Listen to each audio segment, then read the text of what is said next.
Vậy thì tôi này kia hả? Đổi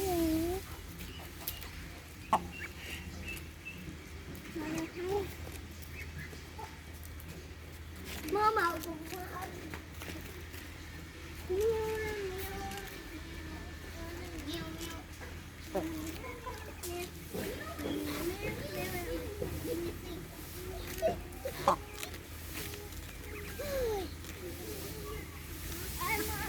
ôm chơi là chân tay kìa.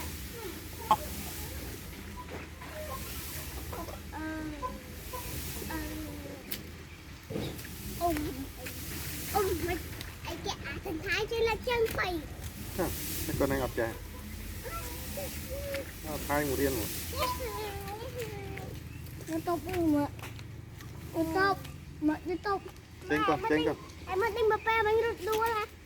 Mình thôi việc phải hot áo lá. Không mất chết.